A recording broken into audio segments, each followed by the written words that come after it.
हरे कृष्णा। हरे कृष्णा सभी को। तो चलिए, हमने क्या देखा था इसके पहले? तीसरे अध्याय में, तीसरा अध्याय है कर्म योग का। हाँ? और उसमें भगवान ने बहुत सारी चीजें बताई है कि जैसे देवता लोग कौन है ये भी बताया है। देवता है भगवान के शरीर के अंग स्वरूप, उनके अंश स्वरूप। जैसे हमारे शरीर के अंश हैं, हाथ है, पैर है ना। और मतलब तो हमारे हाथ का कर्तव्य क्या है? हाथ, ये अंश का कर्तव्य क्या है? पूर्ण की सेवा करना, है ना। वैसे ही भगवान जो है वो पूर्ण स्वरूप है, और उनके अंश स्वरूप है, अंग स्वरूप है देवता लोग। तो देवताओं का भी कर्तव्य है भगवान की सेवा करना। हम भी उनके अंश है भगवान के, और हमारा भी कर्तव्य है कि भगवान की सेवा करना। ठीक है, यही परम कर्तव्य है हमारा। ठीक है, तो ये हमने देखा था। और फिर भगवान ने बताया था कि सारे कर्म जो है विष्णु को अर्पित करते हुए करना चाहिए, है ना। यज्ञात क्या है ना। देखो मैं भूल गई। तो ठीक है। तो भगवान ने बताया था कि सारे कर्म जो करो वो यज्ञ स्वरूप में करो, विष्णु को अर्पण करते हुए करो। उससे क्या होगा कि सारे ही देवता लोग प्रसन्न हो जाएंगे और आपको समृद्ध करेंगे। हम्म। तो प्रचुर मात्रा में बारिश और सूर्य का प्रकाश और अनाज का उत्पादन, ये सब कुछ जो सुख शांति के लिए लगता है जीवन में, वो सब कुछ प्रचुर मात्रा में सारे देवता लोग आपको प्रदान करेंगे। अगर आप निग्लेक्ट करते हुए उनको निग्लेक्ट करो, उनको थैंक्स भी ना दो देवताओं को, तो फिर क्या होगा? कभी ना कभी वो बहुत नाराज हो जाएंगे। और फिर अभी जैसे धरती पर उत्पात मचता है ना, सुनामी, बाढ़, अर्थक्वेक्स, है ना। यहाँ आग लगी, यहाँ जंगल में आग लगी। ये इस प्रकार के जो उत्पात है, ये देवी देवताओं के प्रकोप से ही है, क्योंकि हम उनको ड्यू रिस्पेक्ट नहीं दे रहे। और फिर बताया है कि अलग अलग देव यज्ञ करने की जरूरत नहीं है, क्योंकि देवता सारे उनके अंश स्वरूप होने से केवल हम कृष्ण की पूजा करें या विष्णु की पूजा करें, उनको समर्पित करें, तो सारे देवी देवता संतुष्ट हो जाते हैं, है ना। तो अलग अलग देव यज्ञ करने की आवश्यकता नहीं है। फिर भगवान ने बताया था, यद यद आचरति श्रेष्ठ तत्तद एव इतरो जनः। यानी जैसे जैसे श्रेष्ठ लोगों का आचरण होता है, वैसा ही उनसे निम्न जो लोग हैं, छोटे लोग हैं, वे उनका ही अनुसरण करते हैं, है ना। और फिर बताया है भगवान ने कि मुझे तो वैसे कोई भी कार्य करने की जरूरत नहीं, क्योंकि मुझे कोई आवश्यकता नहीं है। मैं अपने आप में स्वयं पूर्ण हूँ, है ना। मुझे कार्य करने की आवश्यकता नहीं, फिर भी मैं अपने नियत कार्य करता हूँ। क्यों? क्योंकि लोग मेरा अनुसरण करेंगे। अगर मैं ऐसे ही आलसी जैसा बैठा रहा, लोग मेरा अनुसरण करके वो भी निठल्ले हो जाएंगे, और समाज आगे बढ़ नहीं सकेगा। तो भगवान अपना व्यावहारिक जो उनका उन्होंने एक प्रस्तापित किया है आदर्श, उसके बारे में भी बताते हैं। तो चलिए मैं शेयर करती हूँ, और फिर मंगलाचरण करके आगे बढ़ते हैं। हरे कृष्ण माता जी, दंडवत प्रणाम माता जी। एक सेकंड अध्याय में जो श्लोक है 47 वाला, कर्मणे ध्यावास्कारस्य मां फलेष्वदासिनो, हाँ। इसमें माता जी एक जगह अकर्म पापमय है लिखा है। ये मुझे सही नहीं समझ में आया, क्योंकि अकर्म तो वो है जो हमें भगवान से जोड़ता है। नहीं, यहाँ पर अकर्म देखो। हाँ, एक एक शब्द के अनेक अर्थ है संस्कृत में, तो वो रेफरेंस टू कॉन्टेक्स्ट ऐसा लेना पड़ता है। अकर्म आगे बताया है वो आध्यात्मिक कर्म, लेकिन यहाँ पर अकर्म को बताया गया निठल्लेपन, कर्म न करना। तो रेफरेंस टू कॉन्टेक्स्ट ऐसा शब्दों का अर्थ लेना पड़ता है। यहाँ पर प्रभुपाद जी ने बताया है कि कर्म न करना ये भी तुम्हारा अधिकार नहीं, ये भी तुम नहीं कर सकते। यानी कर्म न करने के प्रति आसक्त होना, ये भी तुम नहीं कर सकते। तो अकर्म इस शब्द का अर्थ यहाँ पर ऐसा है। जैसे कई शब्दों के अर्थ अलग अलग होते हैं, हम अगर माइन्यूटली देखें ना, तो एक श्लोक में एक शब्द का अर्थ अलग है, तो वो हमको अपने आचार्यों के इससे ही लेना पड़ेगा।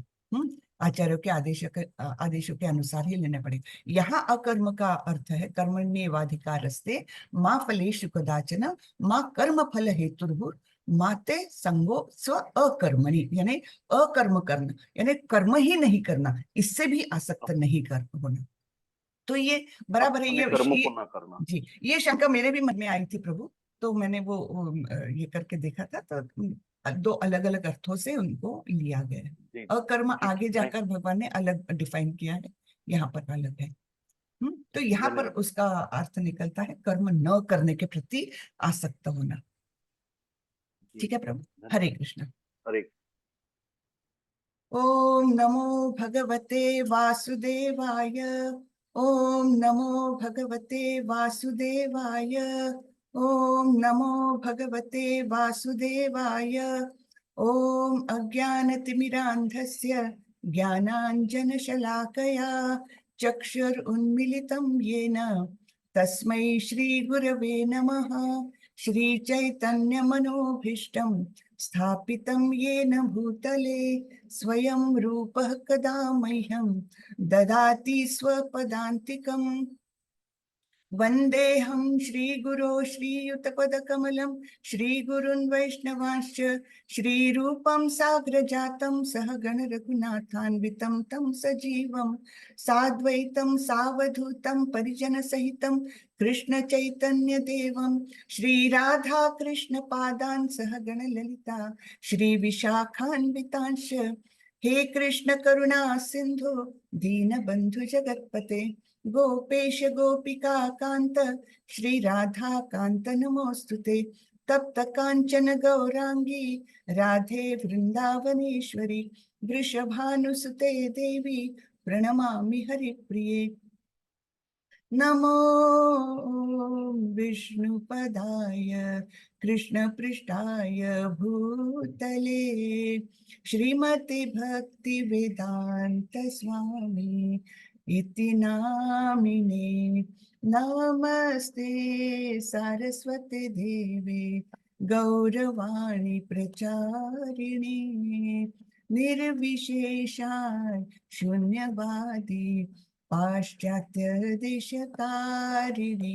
जय श्री कृष्ण चैतन्य प्रभु नित्यानंदा श्री अद्वैत गदाधर श्रीवासादि गौर भक्त वृंदा। हरे कृष्णा कृष्णा कृष्णा हरे हरे हरे रामा राम राम हरे हरे। हरे कृष्णा कृष्णा कृष्णा हरे हरे हरे राम राम हरे हरे। हरे कृष्णा सभी को।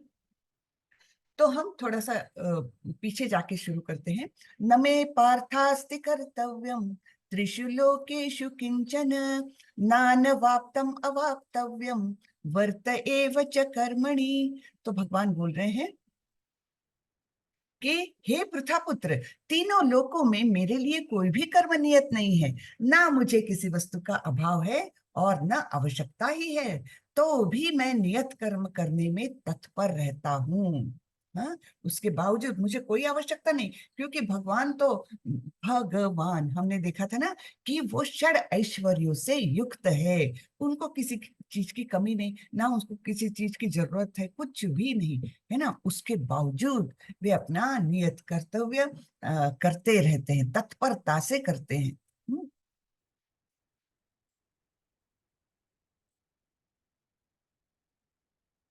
यदि ह्ययं न वर्तेयं जातु कर्मण्यतन्द्रितः मम वर्तमानुवर्तन्ते मनुष्यः पार्थ सर्वशः। क्योंकि यदि मैं नियत कर्मों को सावधानी पूर्वक न करूं, तो हे पार्थ, यह निश्चित है कि सारे मनुष्य मेरे पथ का ही अनुगमन करेंगे। तो सारे लोग मुझे ही फॉलो करेंगे, क्योंकि यद यद आचरति श्रेष्ठ तत्तद एव इतरो जनाः, है ना। इसलिए मैं अगर अपने कर्तव्य को नहीं करूंगा या उनको निग्लेक्टफुली करूंगा, सावधानी पूर्वक नहीं करूंगा, तो वैसे ही सारे मनुष्य मेरा ही अनुसरण करेंगे। उत्सीदेयुरिमे लोका न कुर्यां कर्म चेदहम शंकरस्य च कर्तास्याम उपहन्यामिमाः प्रजाः। यदि मैं नियत कर्म न करूं तो ये सारे लोग नष्ट हो जाएंगे। तब मैं अवांछित जन समुदाय यानी वर्ण संकर को उत्पन्न करने का कारण हो जाऊंगा, और इस तरह संपूर्ण प्राणियों की शांति का विनाशक बनूंगा। तो यहाँ पर हम ये वर्ण संकर जो शब्द सुन रहे हैं, ये हमने पहले भी सुना है। कब सुना है? पहले अध्याय में अर्जुन को जो 5 समस्याएं सामने खड़ी हो गई थी, उसमें से एक ये था कि ये सारे पुरुष लोग मारे जाएंगे, स्त्रियों का शोषण होगा, है ना, और फिर कुल धर्म नष्ट हो जाएगा, और स्त्रियों का शोषण होने से क्या होगा? अवांछित संतानें पैदा हो जाएंगी, और इस प्रकार जन समुदाय अवांछित जन समुदाय उत्पन्न हो जाएगा, समाज का पतन होगा। तो यहाँ पर इसका उत्तर हमें मिल रहा है। भगवान बोल रहे हैं अर्जुन को, तुम अपना ऐसा आचरण करो कि समाज तुम्हारा अनुसरण करे, जैसा कि मैं करता हूँ। कि मुझे कोई ना कर्तव्य है ना आवश्यकता है, उसके बावजूद भी मैं नियत कर्तव्य अपने सावधानी पूर्वक करता हूँ, जिससे कि सब लोग मुझे फॉलो करे, और मैं अवांछित जन समुदाय उत्पन्न करने का कारण ना बनूं। हम्म। तो ये हमको उस रेफरेंस में भी थोड़ा सा देखना चाहिए, पहले अध्याय के रेफरेंस में। हम्म। तो वर्ण संकर अवांछित जन समुदाय है जो सामान्य समाज की शांति को भंग करता है। तो इसलिए जब इसलिए हमारे धर्म में, हमारे शास्त्रों में लिखा गया है, जब भी संतति उत्पन्न करने की चाह हो गृहस्थों के जीवन में, तब उसका गर्भ संस्कार करते हुए बच्चे को मतलब गर्भ में धारण करना चाहिए, जिससे वो संस्कार वहीं से चालू हो। ये बहुत महत्वपूर्ण है, जिसे हम आजकल बिल्कुल ही निग्लेक्ट करते। कोई ऐसी बात करेंगे तो उसको हंसी में टाल दिया जाता है, लेकिन ये हमारे शास्त्रों में लिखा है, और इसका बहुत बड़ा महत्व है, जो नहीं अभी हम लोग नहीं फॉलो कर रहे हैं। इसलिए अभी देखिए समाज की कैसी अवस्था हो रही है। बाद में तो संस्कार करने ही है जन्म के बाद, लेकिन उसकी शुरुआत गर्भ से करनी चाहिए, एकदम शुद्ध मन से, शुद्ध तन से। जब गर्भ संस्कार किए जाते हैं, तब जो बच्चा पैदा होता है, तो वो पहले से ही संस्कार ही पैदा होता है। हम्म। तो एक जगह पर भगवान कृष्ण को, सॉरी, भगवान अर्जुन को बोलेंगे भी कि तुम चिंता मत करो, तुम तो जन्मजात एकदम अच्छे संस्कार लेकर पैदा हुए हो, इसलिए तुम चिंता मत करो कि क्या मैं मुझ में असुरों जैसे गुण हैं। ऐसे तुम मन में शंका नहीं लाओ, ये आगे जाकर भगवान बोलने वाले हैं। तो उस समय का ये रहता था, नॉर्मल रूटीन रहता था ये संस्कार। हम्म। इसीलिए सब बच्चे जो होते थे, तो अच्छे संस्कारित बच्चे, जैसे हम देखते प्रहलाद महाराज जब, यद्यपि वे असुर कुल में उत्पन्न हुए थे, लेकिन उनकी माता ने, जब वे गर्भ में थे, तब उन्होंने नारद मुनि से भागवतम सुना था, और उसके कारण जन्म से ही प्रहलाद महाराज एकदम भक्त उत्पन्न हुए थे। वो एक उदाहरण है। शुक मुनि का उदाहरण है। हम्म। तो वे तो गर्भ में, जैसे हमने वो उस दिन वीडियो देखा ना, कि गर्भ में रहते हुए एक समय ऐसा आता है, वो बच्चे को बहुत कष्ट है गर्भ में। हजारों बिच्छू जैसे उसको हमेशा काटते रहते हैं, और उसकी स्किन वैसे ही बहुत नाजुक रहती है, और अत्यंत वेदना में उसको अपने पिछले 100 जन्म याद आते हैं, और उसमें उसने क्या क्या बुराइयां की है, क्या क्या उसने गलत काम किए हैं, ये उसको याद आते हैं। और उसको ये भी याद आता है कि मैंने ये नहीं करना है, और मैंने ये माया के मोह में किया है, और मुझे केवल भगवान की शरण में जाना, यही मेरा कर्तव्य है जीवन का। तो ये उसको, उस बच्चे को, उस आत्मा को सब याद आता है गर्भ में रहते हुए, और तब वो भगवान से प्रार्थना करता है कि अब मैं ये गलती नहीं करूंगा, अब मैं आपकी पूरी शरण में आऊंगा, मैं माया के बंधन में नहीं जकड़ने दूंगा अपने आप को। लेकिन ये सब कब होता है? जब वो गर्भ में बंदिस्त है, बहुत तकलीफ में है, तब वो सब ये प्रार्थना करता है भगवान से। लेकिन जैसे ही वो पृथ्वी पर आता है, गर्भ से बाहर निकलता है, वैसे ही माया उसको झपट लेती है। हाँ? माया के बंधन में वो तुरंत से बन जाता है, और अपना किया हुआ प्रॉमिस, अपना सब कुछ वो भूल जाता है। तो और फिर ये मेरा बच्चा, ये मेरा भाई, ये मेरा पोता करते करते, मेरा मेरा में वो सब पूरी देहात्म बुद्धि में ही लिपट जाता है ना। तो चलिए थोड़ा सा विषयांतर हुआ लेकिन ये इसके लिए कि अवांछित संतानों का क्या परिणाम होता है समाज पर, इसके लिए ये बताया।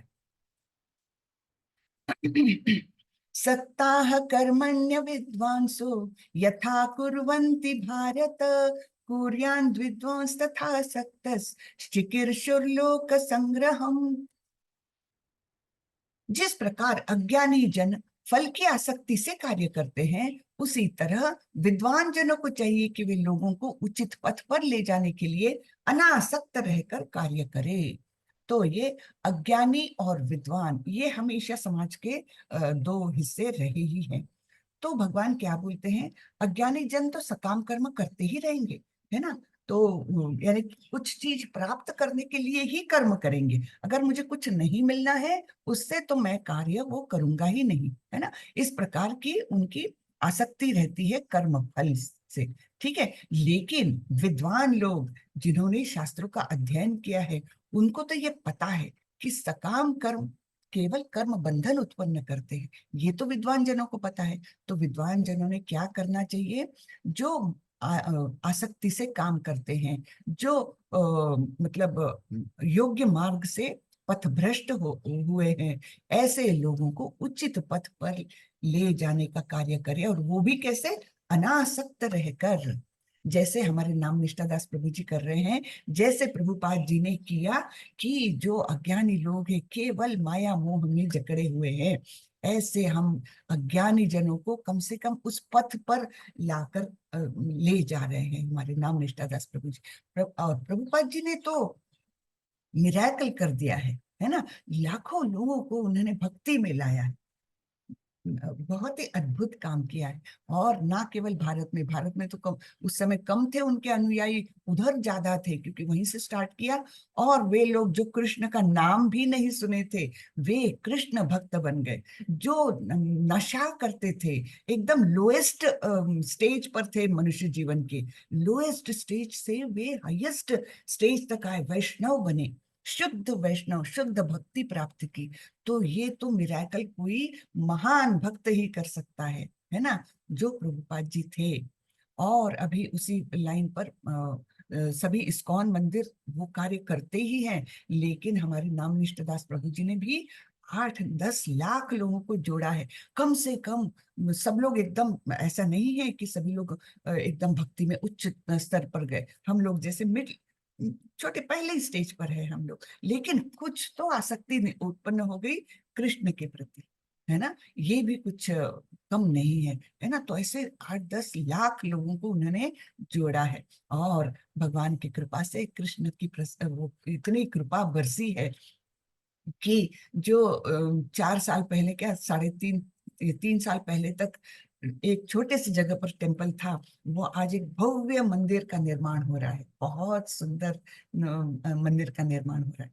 तो ये सब कृष्ण की कृपा है ना। कृष्ण चाहते हैं कि ऐसा भव्य मंदिर बने जहाँ एक गीता कॉलेज भी होगा, हाँ, रेसिडेंशियल कोर्सेज गीता के होंगे, जहाँ छोटे से लेकर बड़े तक जो जाना चाहे वहां उनको गीता और भागवतम सिखाया जाएगा, है ना। तो ये अद्भुत कार्य, ये क्या है, ये देखिए अज्ञानी जन जो कर्म के फल के प्रति आसक्ति के कारण ही काम करते हैं, नहीं तो करेंगे ही नहीं, है ना। ऐसे लोगों को अनासक्त रहकर, अनासक्त रहकर उस चीज के प्रति भी आसक्ति नहीं कि मैं ये अच्छा काम कर रहा हूँ, अनासक्त रहकर विद्वान लोग, यानी जिन्होंने जिनको शास्त्रों का ज्ञान है, वे ऐसे लोगों को उचित पथ पर, यानी भगवत भक्ति में लाना, ये उनका कार्य रहना चाहिए। ऐसा कार्य करे, ऐसे भगवान बता रहे हैं।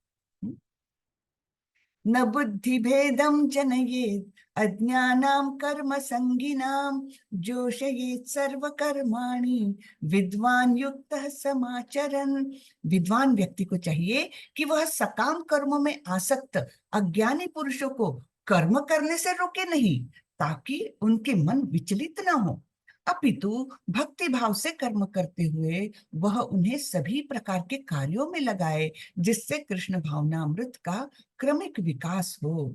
तो ये सब हम लोगों के लिए बहुत बड़ी टीचिंग है। हम लोग क्या करते हैं, एक दो बार हमने लेवल 1 कर लिया, एक दो बार लेवल 2 कर लिया, तो हाँ भक्ति ही सर्वश्रेष्ठ, ये हम मानने लगते हैं। और फिर क्या करते हैं, अपने दोस्तों में या अपने घर के दूसरे मेंबर्स को क्या बोलते हैं, अरे ये सब मत करो, कृष्ण भक्ति करो, वो सब छोड़ो, क्या पिक्चर देखने जा रहे हो। हाँ, तो ऐसे मतलब उनको एक प्रकार से डिमोरलाइज करने का काम हमने बिल्कुल नहीं करना चाहिए। सावधानी पूर्वक ये हमने ध्यान में रखना चाहिए, किसी को काम करने से रोके नहीं।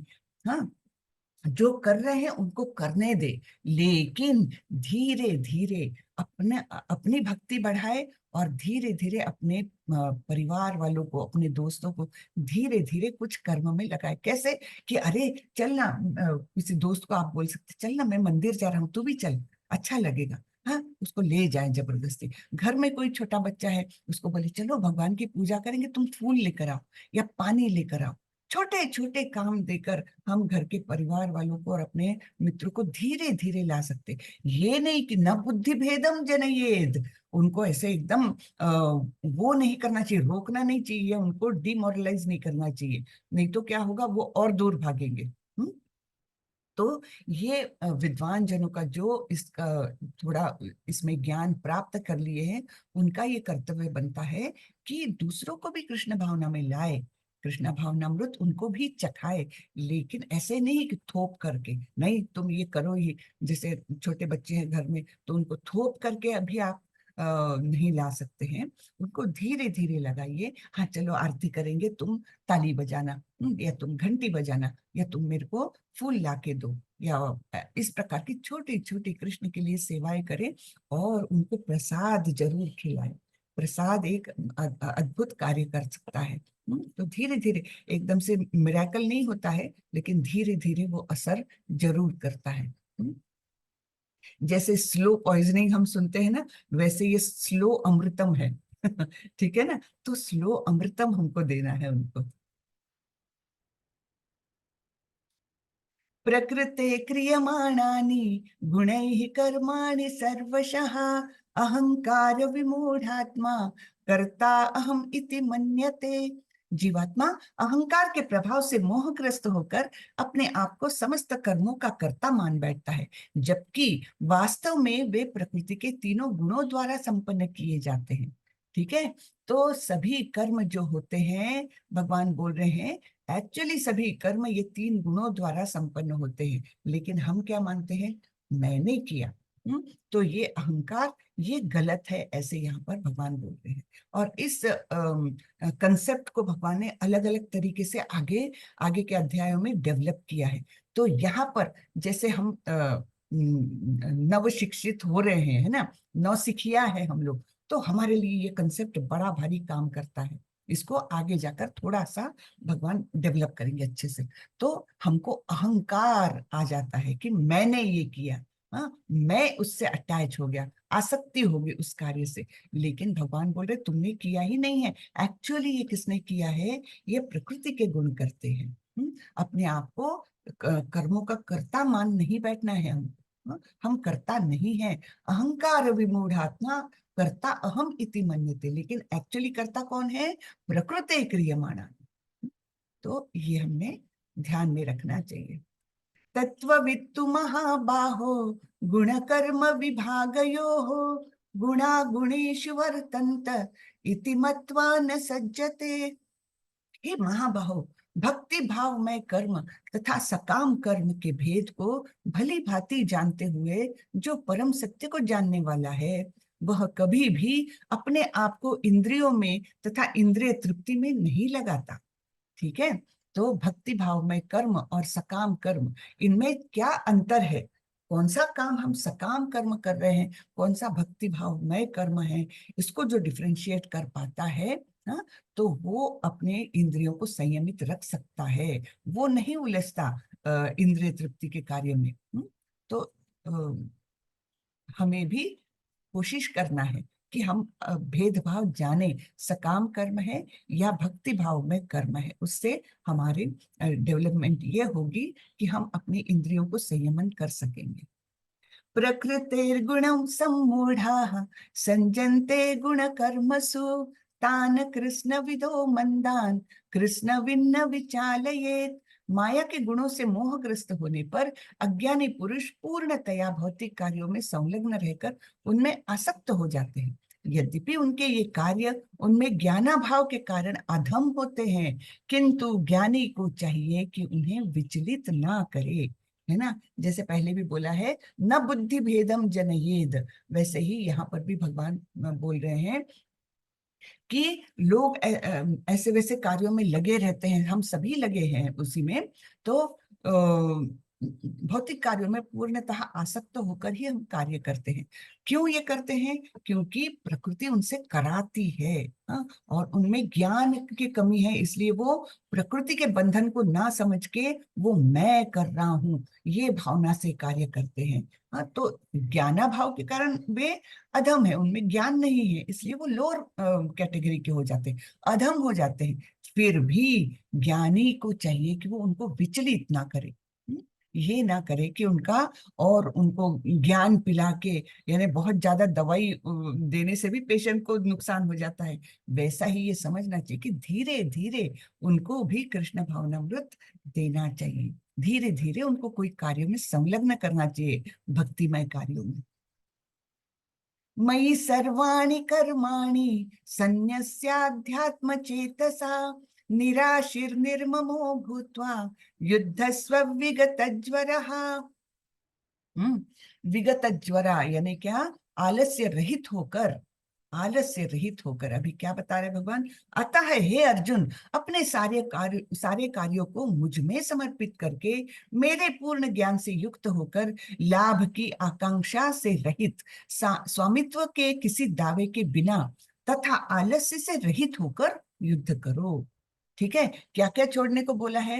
एक तो सारे कार्यों को मुझ में अर्पण करो, है ना, यज्ञ की भावना से, है ना, यज्ञ की भावना से कार्य करना है, और ज्ञान से युक्त होकर कि ये मैं क्यों कर रहा हूं, मैं भगवान के आदेशानुसार धर्म की रक्षा के लिए ये कार्य कर रहा हूं, इस ज्ञान से युक्त होकर, लाभ की आकांक्षा से रहित, यानी मुझे तो किसी भी हालत में मुझे जीतना ही है, ये जीत और हार इसके बारे में मन में द्वंद्व ना रहने देकर, है ना, समतल होकर, है ना, समभाव लेकर, और स्वामित्व के किसी दावे के बिना। अब स्वामित्व का दावा यानी क्या? कि मैं ये युद्ध कर रहा हूं, है ना, मैंने ये सब किया है, मैं बहुत बड़ा धनुर्धर हूं। तो इस प्रकार ये स्वामित्व, मेरे कर्म के प्रति भी स्वामित्व, ये इसके दावे के बिना तथा आलस्य से रहित होकर युद्ध करो। तो भगवान बार बार बोलते हैं युद्ध करो, अपना नियत कर्तव्य करो। किसी को ये नहीं बोल रहे हैं नहीं जाओ तुम सन्यास लेकर बैठ जाओ, जंगल में जाओ, मत करो, तुमको इच्छा नहीं है युद्ध करने की, मत करो, ऐसे कहीं बोला है क्या भगवान ने? बिल्कुल नहीं। वे बोल रहे हैं नियत कर्तव्य तो तुमको करना ही है। हम्म। इसलिए कृष्ण में थोड़ा सा विषयांतर हो रहा है।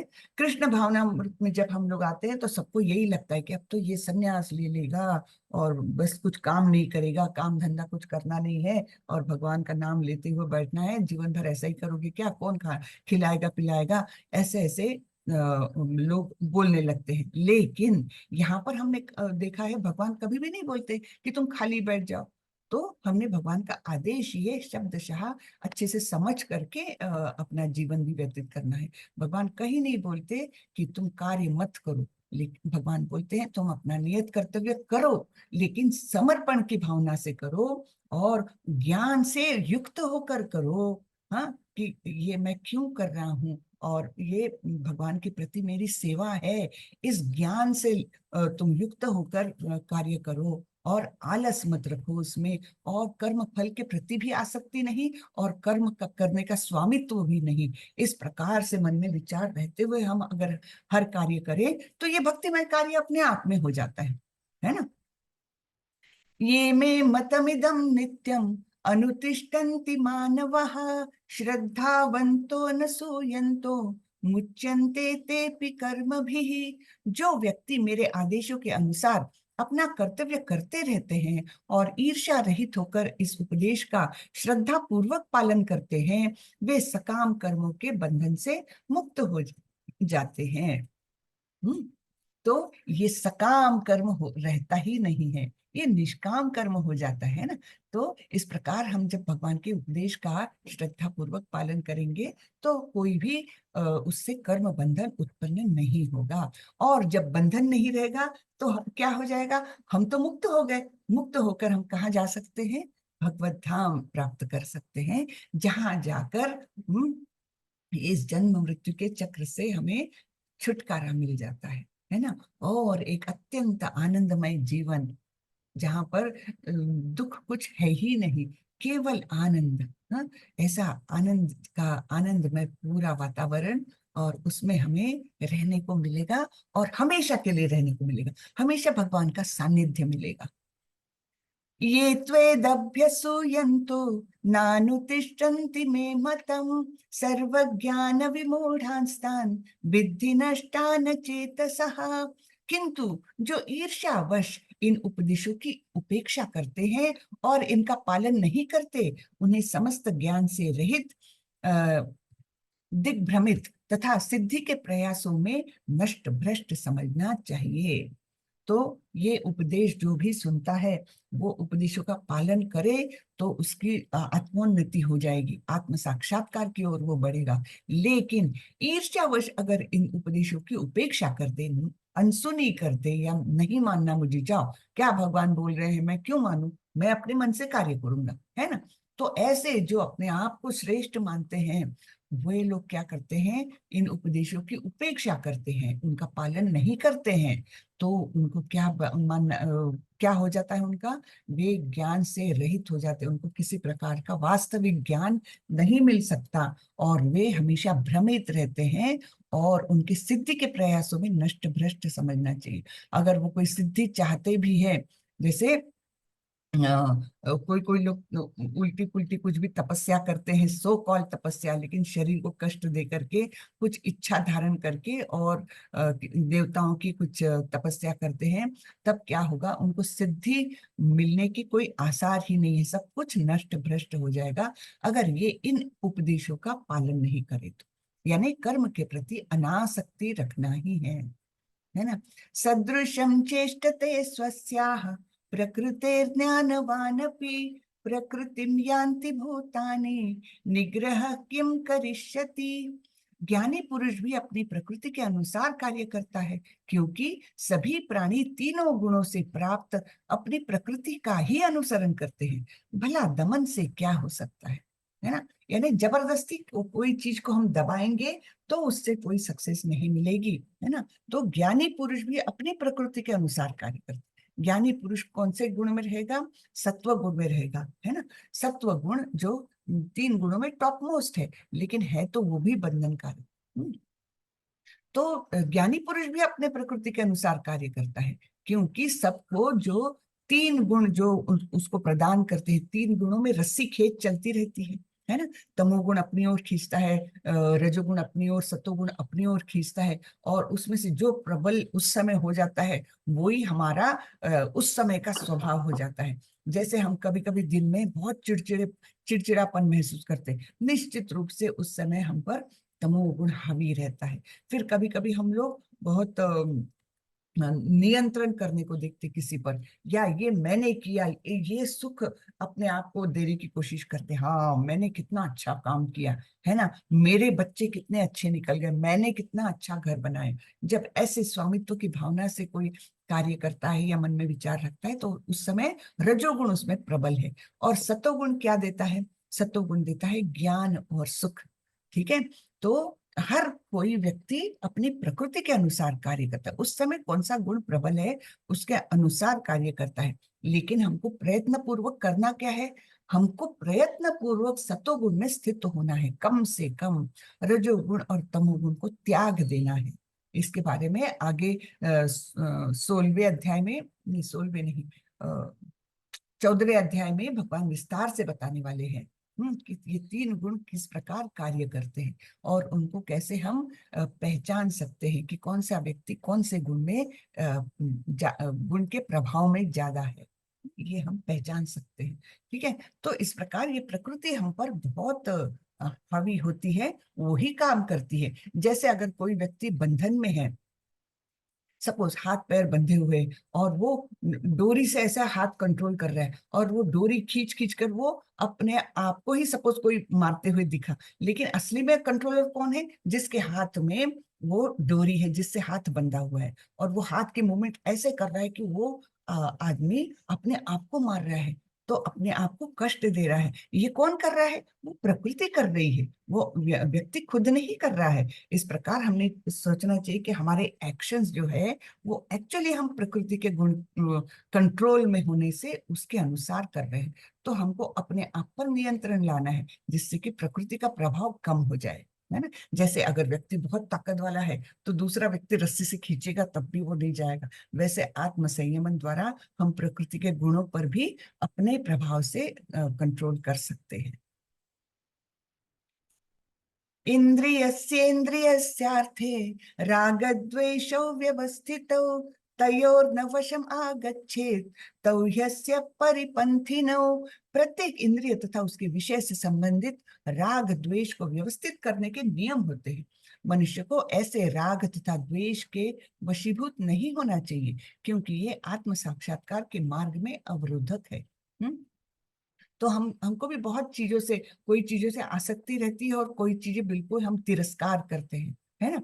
आसक्ति और तिरस्कार, ये द्वंद्व हमेशा हमारा खाने पीने से लेकर कपड़े पहनने से लेकर हर चीज में ये राग और द्वेष प्रकट होते रहता है ना। मुझे ये चीज पसंद नहीं है, मैं नहीं खाऊंगा, है ना। थाली पर बैठ के हम ऐसे रिमार्क्स करते हैं। और ये चीज मुझे बहुत पसंद है, गुलाब जामुन बहुत पसंद है, तो मैं बहुत खाऊंगा। तो ये इंद्रिय हमको करवाती है ना। हमारी इंद्रिय उस ओर जाती है और वो चूज करती है कि ये इससे मुझे आसक्ति है और इससे मुझे द्वेष है, तो ये मुझे अच्छा लगता है, ये मुझे अच्छा नहीं लगता। ये कौन कर रहा है? ये इंद्रिय। हाँ, तो ये इंद्रिय अपने विषय के संबंधित इस प्रकार से भावनाएं हमारे मन में जागृत करती है और हम उसके वशीभूत हो जाते हैं। और हमारा ये ट्रेंड बन जाता है, पर्सनालिटी ट्रेड बन जाता है हमारा, कि अरे इसको तो भैया ये तो करेला छूता भी नहीं है ना। कई माएँ ऐसे बोलती है ना, बड़े उससे प्राउड से बोलती है, मेरा बच्चा तो बस यही खाता है। हाँ, तो वो क्यों होता है? लेकिन ये उसके इंद्रिय और इंद्रिय विषय, ये इनका जो परस्पर संबंध है, ये राग द्वेष को जन्म देता है। तो मनुष्य को ऐसे राग तथा द्वेष के वशीभूत नहीं होना चाहिए क्योंकि ये आत्म साक्षात्कार के मार्ग में अवरोधक है। तो इस प्रकार से कोई चीज से आसक्ति या कोई चीज से तिरस्कार, ये दोनों प्रकार क्या है? हमारे आत्म संयम में बाधा डालने वाले हैं।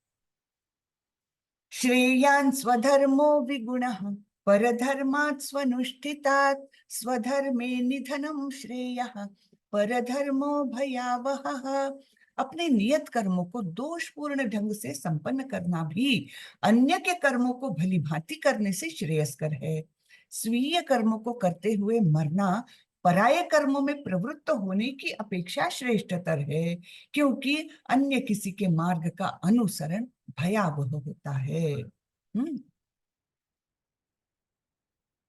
ठीक है, तो अपने को जो नियत कर्म है, हमारे लिए जो नियत किया हुआ कर्म है, उसको हम चाहे दोषपूर्ण ढंग से क्यों ना करें, करना है पूरे मतलब पूरा अपना इच्छा और वो लगा करके करना है, पूरी तन्मयता से करना है। लेकिन हो सकता है कि वो कार्य हमसे दोषपूर्ण ढंग से ही हो सकता है, ठीक है। फिर भी आप अपना नियत कर्तव्य ही करो, ये नहीं कि दूसरे का कर्तव्य तुम करने जाओ क्योंकि मैं वो बहुत अच्छे से कर सकता हूँ। तो भगवान बोलते हैं ये ऐसे मार्ग का अनुसरण भयावह होता है। सधर्मे निधनम श्रेया, अपना कर्तव्य करते हुए अगर हमको मृत्यु भी आ जाए तो भी वो श्रेयस्कर है दूसरों का कार्य, दूसरों का नियत कार्य करने की अपेक्षा। अर्जुन उवाच अथ केन प्रयुक्तोऽयं पापं चरति पूरुषः अनिच्छन्नपि वार्ष्णेय बलादिव नियोजितः। अर्जुन ने कहा हे वृष्णिवंशी, मनुष्य न चाहते हुए भी पाप कर्मों के लिए प्रेरित क्यों होता है? ऐसा लगता है कि उसे बलपूर्वक उसमें लगाया जा रहा हो, है ना। तो हम सोचते हैं कि ऐसा, कभी कभी ऐसा होता है कि हम सोचते हैं, अरे मैंने ऐसा काम किया कैसे, मैंने ऐसे कैसे शब्द बोल दिए जो मैं कभी बोलता नहीं हूँ, ऐसे कैसे बुरे शब्द मेरे मुंह से निकल गए, ऐसा कैसे कार्य मैंने कर दिया जो मैं कभी नहीं करना चाहता। तो भगवान ये यही प्रश्न अर्जुन पूछ रहे हैं भगवान को, कि मनुष्य न चाहते हुए भी पाप कर्मों के लिए प्रेरित क्यों होता है, जैसे कि कोई उसको जबरदस्ती वो काम करवा रहा है। तो इसका उत्तर अभी भगवान देंगे। श्री भगवान उवाच, काम एष क्रोध एष रजो गुण समुद्भवः महाशनो महापाप्मा विद्येनम इह वैरिणम। श्री भगवान ने कहा, हे अर्जुन, इसका कारण रजोगुण के संपर्क से उत्पन्न काम है, जो बाद में क्रोध का रूप धारण करता है और जो इस संसार का सर्वभक्षी पापी शत्रु है। बहुत सुंदर शब्दों में वर्णन किया है भगवान ने, है ना, बहुत कठोर शब्दों में। क्या है ये क्रोध? ये इस संसार का सर्वभक्षी पापी शत्रु है। तो हमको जब भी क्रोध आए ना, किसी पर भी मन में क्रोध जागृत होए, तो भगवान के ये शब्द हमने याद करना चाहिए। ये क्रोध क्या है? सर्वभक्षी पापी शत्रु पूरे संसार का। हम्म, तो और ये उत्पन्न कहाँ से होता है? ये क्रोध उत्पन्न होता है काम से। और काम कहाँ से उत्पन्न होता है? ये रजोगुण में स्थित है। रजोगुण देता है आसक्ति, है ना। तो हमने दो श्लोक पढ़े थे दूसरे अध्याय में, ध्यायतो विषयान पुंसा संगस्तेषु संगस्तेषु उपजायते। संगात संजायते कामः, कामात क्रोधो अभिजायते, है ना। तो ये हमने वो 8 स्टेजेस देखी है साइकोलॉजिकल फॉल की, है ना। तो उसी में भगवान बता रहे हैं कि रजोगुण के संपर्क से ध्यायतो विषयान पुंसा संगस्तेषु उपजायते, संगस्तेषु उपजायते। तो ये रजोगुण के कारण होता है। और उसके बाद हमको बड़ी तीव्र आसक्ति होती है उस चीज के प्रति, काम। और जब वो काम सेटिस्फाई नहीं होता तो हमको होता है क्रोध। और क्रोध क्या है? इस संसार का सर्वभक्षी पापी शत्रु, ये हमारा शत्रु है। अब वो शत्रु कहाँ रहता है, ये भी भगवान बताएंगे। जैसे हमारे सैनिक जब युद्ध पर जाते हैं, उन पर गोलीबारी हो रही है, सबसे पहले वो क्या करते हैं? आइडेंटिफाई द प्लेस जहां पर शत्रु छुपा हुआ है। उस जगह को पहले आइडेंटिफाई कर लिया तो उनका तो आधा युद्ध जैसे उन्होंने जीत लिया। उसको आइडेंटिफाई किया तो बराबर वो स्ट्रेटेजी से उसी जगह पर हमला कर सकते हैं। जब तक शत्रु कहाँ है ये पता नहीं रहता तो बड़ा कठिन काम है। तो हमारे लिए भगवान ये भी बता रहे हैं कि ये संसार का सर्वभक्षी पापी शत्रु कहाँ रहता है हमारे अंदर, ये भी बताएंगे, जिससे कि हम अपना कार्य आगे, मतलब उस शत्रु का दमन करके हम अपने जीवन को सुचारू बना सके। हाँ, धूमे नाव्रियते वह्निर यथादर्शो मलेन च, यथोल्बेनावृतो गर्भस् तथा तेनेदमावृतम। जिस प्रकार अग्नि धुएं से, दर्पण धूल से अथवा भ्रूण गर्भाशय से आवृत रहता है, उसी प्रकार जीवात्मा इस काम की विभिन्न मात्राओं से आवृत रहता है। तो अग्नि धुएं से, यानी उस धुएं को तो हम बहुत जल्दी हटा सकते हैं, है ना। तो इसलिए हम पर काम एकदम जल्दी प्रभावित भी कर सकते हैं। इसका दूसरा भी मीनिंग भगवान ने प्रभुपाद जी ने एक्सप्लेन किया है इसका, वो भी हम देखेंगे। फिर दर्पण धूल से, दर्पण को साफ करने में हमको थोड़ा कष्ट लेना पड़ता है। कपड़ा लाओ, उसको पोछो, है ना, एक बार नहीं, 2 बार नहीं, 4 बार पोछ के उसको साफ करो, तो इसमें थोड़ा कष्ट है। और भ्रूण गर्भाशय से, भ्रूण यानी गर्भ जो है वो गर्भाशय से आवृत रहता है, तो वो तो अपने समय से ही बाहर निकलेगा। तो इस प्रकार ये जीवात्मा इस काम की विभिन्न मात्राओं से आवृत होता है। अब जीवात्मा में पशु भी आए, पौधे भी आए और मनुष्य भी आया। तो ये पहला जो उदाहरण दिया है, जिस प्रकार अग्नि धुएं से, तो ये मनुष्य के लिए है। तो हम बहुत आसानी से इस काम पर हम विजय पा सकते हैं, है ना। जैसे कि धुएं को अग्नि से हटाया जा सकता है, ये मनुष्य के लिए है चेतना। और ये दर्पण धूल से, ये किसकी चेतना है? ये प्राणियों की चेतना है। और भ्रूण गर्भाशय से ये पेड़ पौधों की, वृक्षों की चेतना है। तो उनको तो इवॉल्व होने के लिए उतना टाइम लेना ही है, जैसे भ्रूण को गर्भाशय के बाहर आने में कुछ फिक्स टाइम लेना ही है, वैसे ही पौधे या वृक्ष जो है वो भी जीवात्मा है, और उनको वो काम रूपी शत्रु के आवरण को आवरण से बाहर निकलने में समय लगता है। लेकिन मनुष्य के लिए तो आसान है ना। जिस प्रकार अग्नि धुएं से तो हम अपनी चेतना को इजीली साफ कर सकते हैं ज्ञान के माध्यम से, गुरु की शरण लेकर, है ना। तो ये मनुष्य जीवन के लिए, ओके, अग्नि धुएं से मनुष्य के लिए, दर्पण धूल से पशुओं के लिए, और भ्रूण गर्भाशय से ये पेड़ पौधों के लिए, ये उन्होंने उदाहरण दिए हैं। आवृतं ज्ञानमेतेन ज्ञानिनो नित्यवैरिणः कामरूपेण कौन्तेय दुष्पूरेणानलेन च। इस प्रकार ज्ञानमय जीवात्मा की शुद्ध चेतना उसके काम रूपी नित्य शत्रु से ढकी रहती है, और रहती है, जो कभी भी तुष्ट नहीं होता और अग्नि के समान जलता रहता है। तो हमारा हमारा आत्मा कैसी है, हम जीवात्मा कैसे हैं? एक्चुअली हम ज्ञानमय हैं, सच्चित आनंद स्वरूप।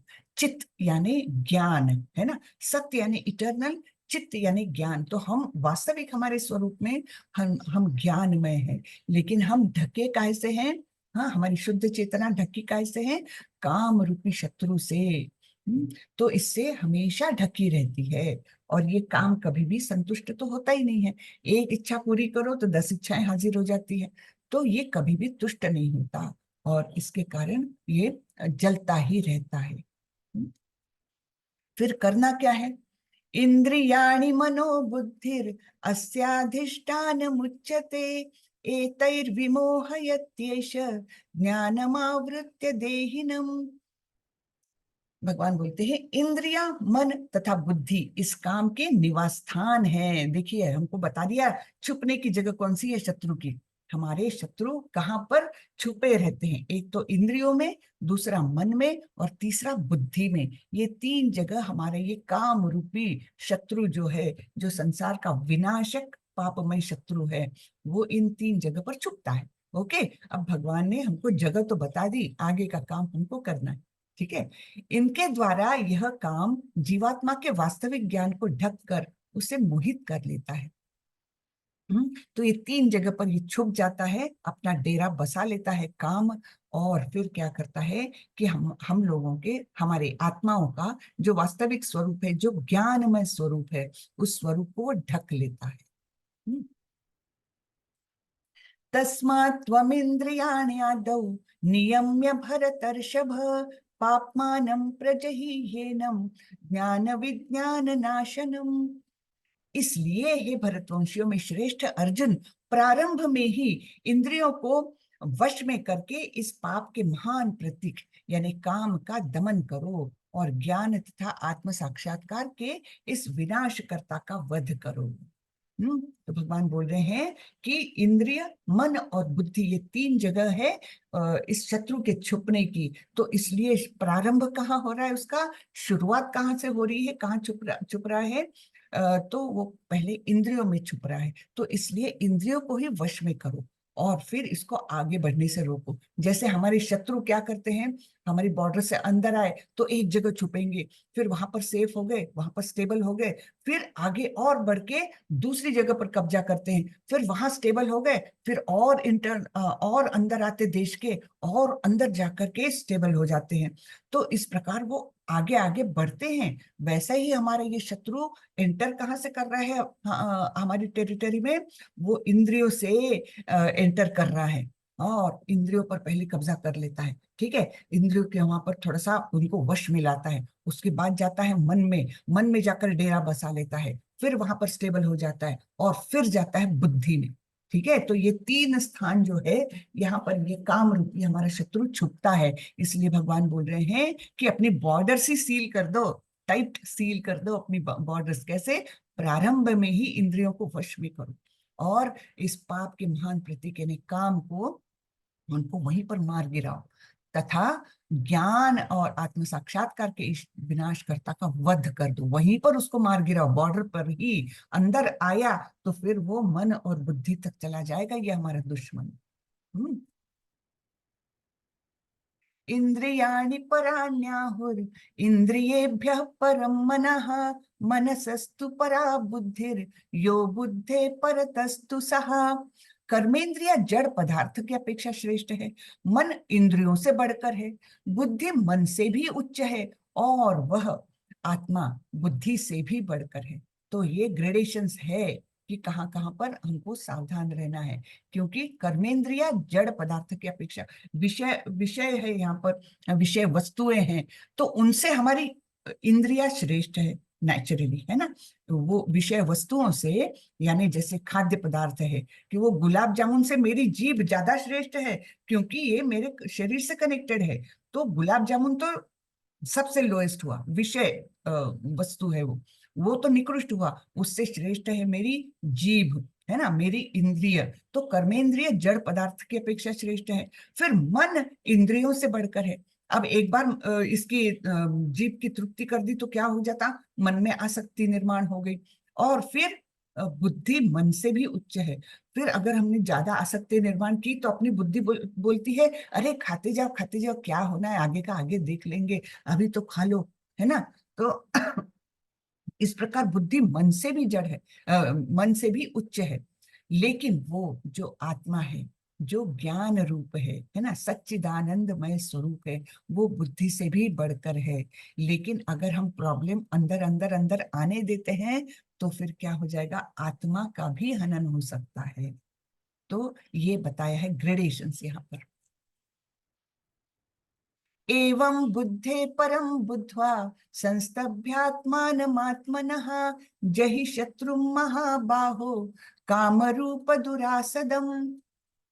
इस प्रकार हे महाबाहु अर्जुन, अपने आप को भौतिक इंद्रियों, मन तथा बुद्धि से परे जानकर, और मन को सावधान आध्यात्मिक बुद्धि में स्थिर करके आध्यात्मिक शक्ति द्वारा इस काम रूपी दुर्जय शत्रु को जीतो।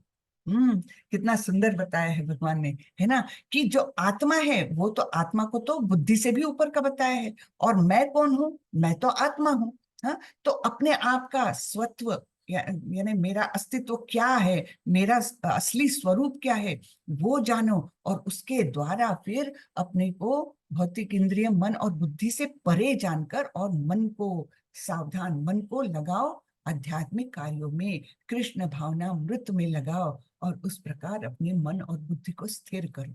और फिर इसके द्वारा जब मन और बुद्धि स्थिर हो जाती है कृष्ण भावनामृत में, कृष्ण के चरणों पर जब हमारी मन और बुद्धि स्थिर हो गई, तो हम इस दुर्जेय शत्रु को पराजित कर सकते हैं। तो ये भगवान उनको बता रहे हैं अर्जुन को। तो इस प्रकार ये अध्याय यहीं पर खत्म हुआ, तीसरा अध्याय समाप्त हुआ है। किसी को कुछ प्रश्न पूछना है तो पूछिए। कितना सुंदर वर्णन किया है ना यहाँ पर कृष्ण भगवान ने, कि तुम्हारा शत्रु कौन है, और फिर शत्रु के छुपने की जगह कौन सी है, और फिर ग्रेडेशंस बताइए कि इससे जड़ पदार्थ से श्रेष्ठ है इंद्रिया, इंद्रियों से श्रेष्ठ है मन, मन से श्रेष्ठ है बुद्धि, और आत्मा तो उससे भी श्रेष्ठ है। और मेरा अस्तित्व क्या है, मेरा स्वरूप क्या है? आत्मा।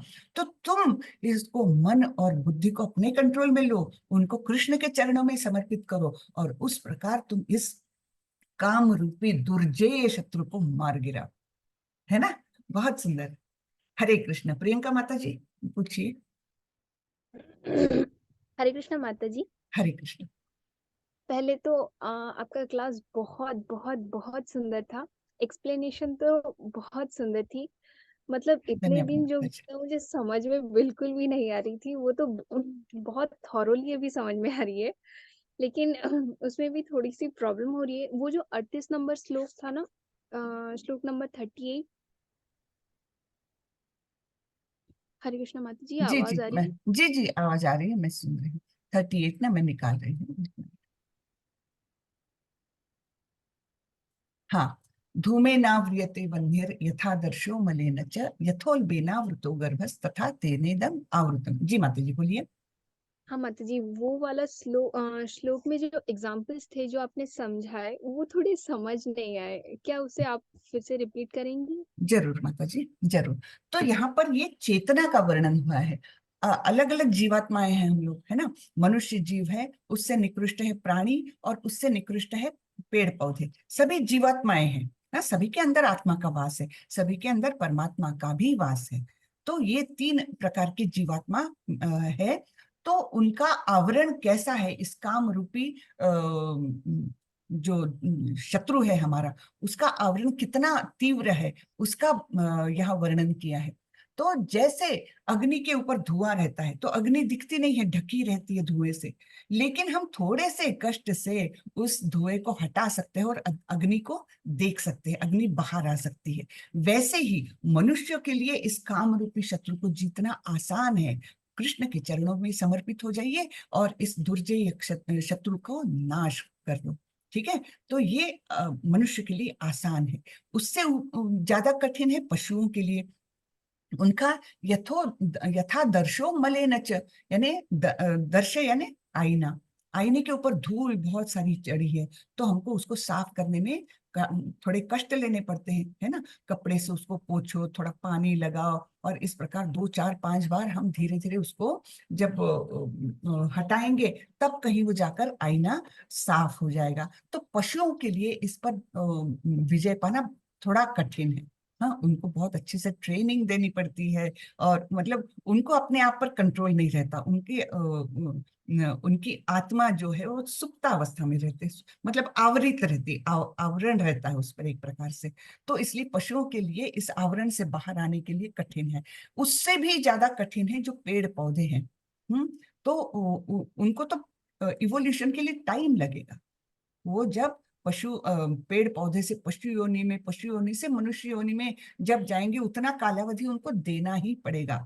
तो इसलिए पशुओं को इस स्थिति में आने के लिए काफी टाइम, अपना पौधों को इस स्थिति में आने के लिए काफी टाइम लगेगा। ये समय का ये द्योतक है कि जब जैसे गर्भ बाहर आने के लिए अपना पूरा टाइम लेगा ही, वैसे ही पेड़ पौधों को इस चेतना में आने को टाइम लगेगा ही।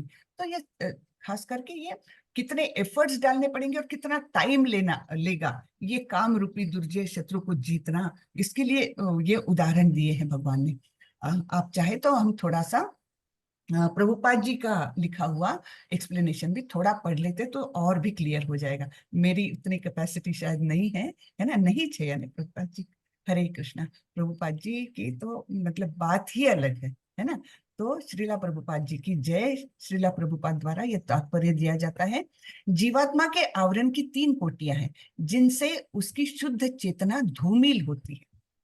यह आवरण काम ही है जो विभिन्न स्वरूपों में होता है, यथा अग्नि में धुआं, दर्पण पर धूल, तथा भ्रूण पर गर्भाशय। जब काम की उपमा धूम्र से दी जाती है, तो यह समझना चाहिए कि जीवित स्फुल्लिंग की अग्नि कुछ कुछ अनुभव गम्य है। दूसरे शब्दों में, जब जीवात्मा अपने कृष्ण भावनामृत को कुछ कुछ प्रकट करता है, तो उसकी उपमा धुएं से आवृत अग्नि से दी जा सकती है। यद्यपि जहां कहीं धुआं होता है, वहां अग्नि का होना अनिवार्य है, किंतु प्रारंभिक अवस्था में अग्नि की प्रत्यक्ष अभिव्यक्ति नहीं होती। यह अवस्था कृष्ण भावनामृत के शुभारंभ जैसी है। दर्पण पर धूल का उदाहरण मन रूपी दर्पण को अनेकानेक आध्यात्मिक विधियों से स्वच्छ करने की प्रक्रिया के समान है। इसकी सर्वश्रेष्ठ विधि है भगवान के पवित्र नाम का संकीर्तन। गर्भाशय द्वारा आवृत भ्रूण का दृष्टांत असहाय अवस्था से दिया जाता है, क्योंकि गर्भ में स्थित शिशु इधर उधर हिलने के लिए भी स्वतंत्र नहीं है। हाँ, तो जीवन की यह अवस्था वृक्षों के समान है।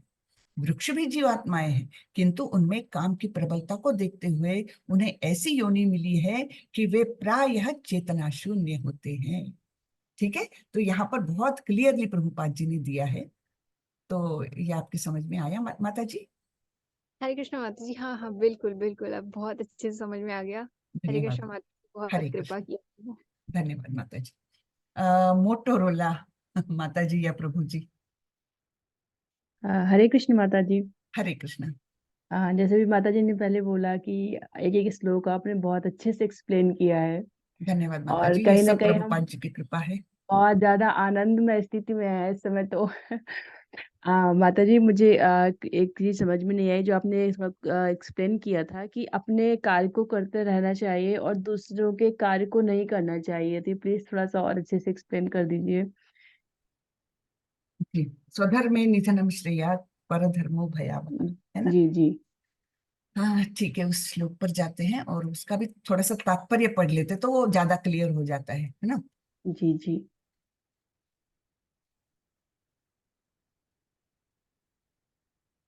हम्म।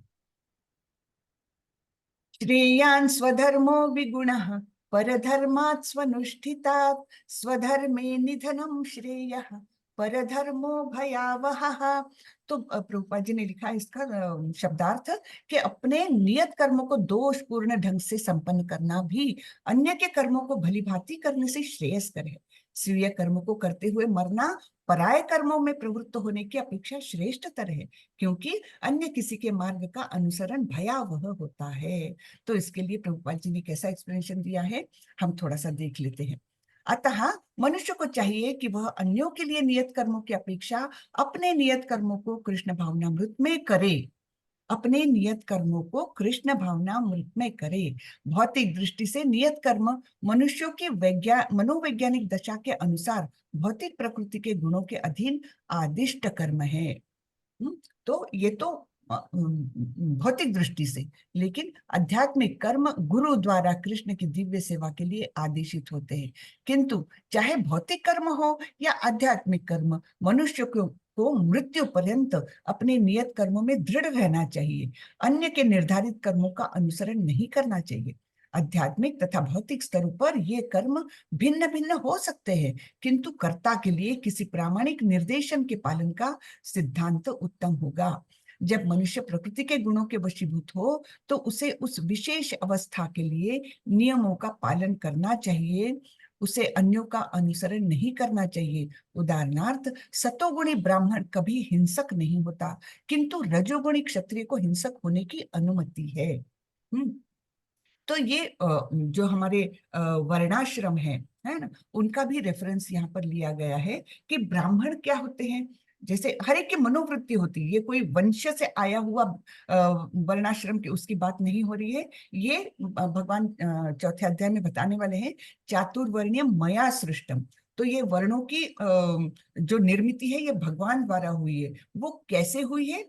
गुण कर्म विभागशः, उस व्यक्ति के गुण और कर्म के अनुसार उसकी चार वर्णाश्रमों में चार वर्णों में उनको विभाजित किया है। तो सतोगुणी व्यक्ति जनरली ब्राह्मण होता है। हाँ, तो सतोगुणी जो ब्राह्मण है उसका स्वभाव ही नहीं है हिंसा करने का। लेकिन वो अगर सोचता है कि नहीं मैं तो बहुत ताकत वाला हूं और मैं सेना में भर्ती हो जाऊंगा, तो होगा क्या कि वो सेना में भर्ती हो जाएगा, लेकिन उसका बेसिक गुण अगर ब्राह्मण का है, सतोगुण में है, तो वो उतनी हिंसा अपने स्वभाव में ला नहीं सकेगा जो युद्ध करने के लिए आवश्यक है। हाँ, तो इसलिए यहाँ पर बताया गया है स्वधर्म, यानी जिस अवस्था में आप नेचुरल वे में हो, नेचुरली जो आपका वर्ण है उसी में आपने कार्यरत रहना चाहिए। वो हो सकता है ब्राह्मण को उतने अच्छे से मंत्रोच्चार ना आए, हाँ, और हो सकता है कि उसका मतलब कुछ कुछ उसमें वो पूरी तरह से संलग्न न हो पाए, कुछ पूजा पाठ में या वेदाध्ययन उतने तरीके से अच्छे से न कर पाए, तो भी भगवान क्या बोल रहे हैं, अपने कर्मों को, अपने नियत कर्मों को चाहे वो त्रुटिपूर्ण ढंग से करो लेकिन करते रहो। ये नहीं कि मैं अपना ब्राह्मण जो सतोगुणी में युक्त हूँ लेकिन मैं पैसे के लालच में कहो या केवल लोगों को अपना ताकत दिखाने के लिए कहो, या लोगों को ये दिखाने के लिए कि मैं देखो, मैं मतलब अपने देश के प्रति मैं कितना जागरूक हूँ, तो मैं ये अपना ब्राह्मण का काम छोड़ करके मैं सेना में भर्ती हो रहा और मैं युद्ध करने जा रहा हूँ। तो ये मत करो, ऐसे भगवान बोल रहे हैं, क्योंकि तुम्हारा बेसिक गुण है सत्व गुण। तो तुम युद्ध करने जाओ, तुम में ताकत भी है, लेकिन वो हिंसक प्रवृत्ति आएगी ही नहीं अगर आप सत्वगुण में हो। और हिंसा ये क्षत्रिय के लिए आवश्यक है। तो ये हर एक कैटेगरी के लिए हम बोल सकते हैं। जैसे शूद्र है कोई, उसका स्वाभाविक गुण है सेवा करना, स्वाभाविक गुण है, और सारे ही वर्ण समाज के लिए आवश्यक है। तो वो उसने ये नहीं सोचना चाहिए कि मैं क्यों सेवा करूं, मैं तो व्यापार करूंगा। लेकिन होगा क्या कि उसकी नेचुरल टेंडेंसी केवल सेवा की है, तो वो व्यापार करने जाएगा, एक तो या तो वो असफल होगा, या फिर सफल हो भी गया तब भी उसको तृप्ति नहीं मिलेगी, क्योंकि उसका बेसिक स्वभाव जो है वो सेवा करने का ही है। तो इस प्रकार इसलिए भगवान ने बोला है कि दूसरे का कार्य करने की अपेक्षा अपना कार्य त्रुटिपूर्ण ढंग से भी क्यों ना हो, वो ही करते रहना ज्यादा श्रेयस्कर है। हम्म? जो अपना स्वाभाविक गुण है। ठीक है जी माता माता जी? हाँ जी। जी माता जी, जैसे कि आज का युग है, जैसे ये कलयुग है, तो इसमें हम देखते हैं कि जो वर्ण व्यवस्था तो बिल्कुल नहीं रह गई है। मतलब हम सब लोग ऑलमोस्ट शूद्र ही हो गए हैं। जी तो हम प्रभु के उपदेशों को आज के युग में कैसे अप्लाई करें? मतलब जैसे कि पहले से ब्राह्मण होते तो वो ब्राह्मण का ही कार्य करते थे, शूद्र शूद्र का ही कार्य करते थे। बट आज तो हर एक वर्ण, कोई भी जाति हो, मतलब सेम कार्य करना चाहता है, जैसे अपने मन मुताबिक कि हमें जैसे मनी अर्निंग करना है या कुछ अपने घर की व्यवस्था अच्छी करनी है, तो हमें यही कार्य करना है जहाँ पे हमें प्रोग्रेस हो। तो अब ये चीज नहीं अप्लाई हो पा रही है प्रॉपरली, तो हम कैसे मतलब करें इसको आज के युग में हाँ। इनको? जी जी जी, बहुत जी। बहुत अच्छा। तो ये मैं कोशिश करूंगी इसको एक्सप्लेन करने की। देखिए, जी आज माता के जी। युग में हम सभी लोग वैसे तो शूद्र हैं। क्यों? क्योंकि हम जी सब लोग किसी न किसी की नौकरी कर रहे हैं, सर्विस जी कर जी रहे हैं। लेकिन कुछ लोग हैं हम में से जो व्यापार में बहुत ये करते हैं, उनका नेचुरल इंक्लिनेशन है व्यापार की ओर। तो कुछ लोग वैश्य में भी है ना। लेकिन जो शूद्र है वो वैश्य में जाकर के अनसक्सेसफुल हो जाते हैं। जबरदस्ती किसी को अच्छी नौकरी होते हुए वो बोलता कि नहीं नहीं, वो जो बिजनेस करता है उसको तो कितना ज्यादा फायदा है, तो मैं क्यों ना बिजनेस करूं। तो वो जनरली क्या होता है, उसकी टेंडेंसी ही नहीं है व्यापार करने की, तो उसको या तो फेल्योर मिलता है। और बाकी की कैटेगरीज का बोलो तो आपने ये बिल्कुल सही बताया कि ब्राह्मण का बेटा ब्राह्मण ये या क्षत्रिय का बेटा क्षत्रिय, ये आजकल की जो समाज व्यवस्था है ना, वो बिल्कुल योग्य नहीं है। क्योंकि हम देखते जी हैं ब्राह्मण का बेटा भी क्या करता है, नशा भी कर लेता है ना। सो जी कॉल्ड जी ब्राह्मण, लेकिन नशा करता है और नौकरी करता है, तो वो ब्राह्मण कैसा रहा, है ना? वो तो शूद्र हो गया। हम्म। लेकिन जो वाकई में शूद्र जन्मा है, लेकिन उसको अगर रुचि है कि वो कुछ वेदों को पढ़े या भगवान की सेवा करे, या मतलब वो उसकी प्रवृत्ति ऐसी है कि वो नशा वशा बुराई में जाता ही नहीं है। ऐसे होते हैं बिल्कुल गरीब घर के बच्चे भी बहुत ऐसे विचारों के हैं जो प्रगति करे। तो वास्तविक ब्राह्मण तो वो हुए, है ना। वास्तविक हम्म, ब्राह्मण है बहुत कम है, लेकिन यानी जो मन से और कर्मों से जो ब्राह्मण है, ऐसे लोग भी है थोड़े, बहुत कम है, लेकिन उनको हम पहचान नहीं पाते हैं। हम क्या करते हैं, परंपरा से जो ब्राह्मण है उसको ब्राह्मण समझते हैं।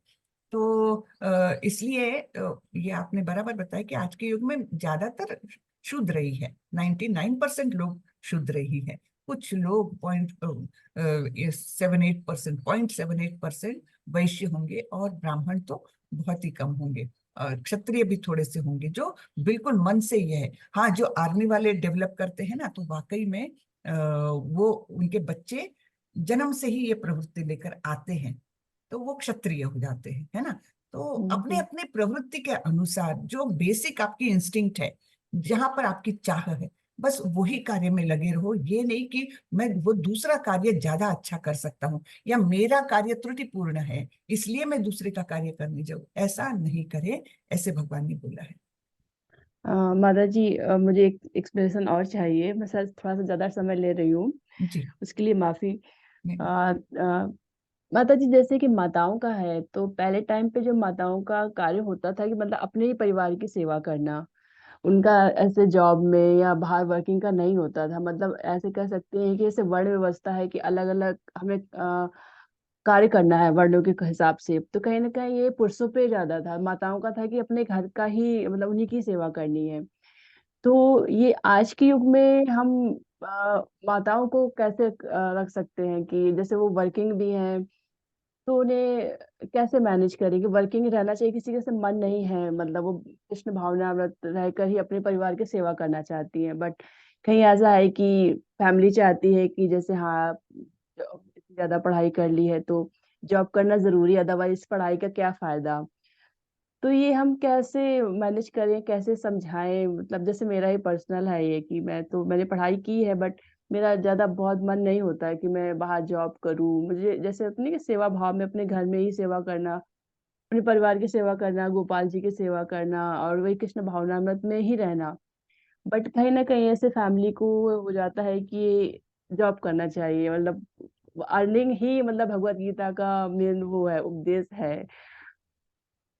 ये मैं कैसे मतलब। जी जी, माता जी बहुत अच्छा सवाल पूछा। ये तो सभी की समस्या हो गई आजकल कि जी जी। हर मतलब लड़कियों को भी बाहर जाकर सर्विस करनी पड़ती है।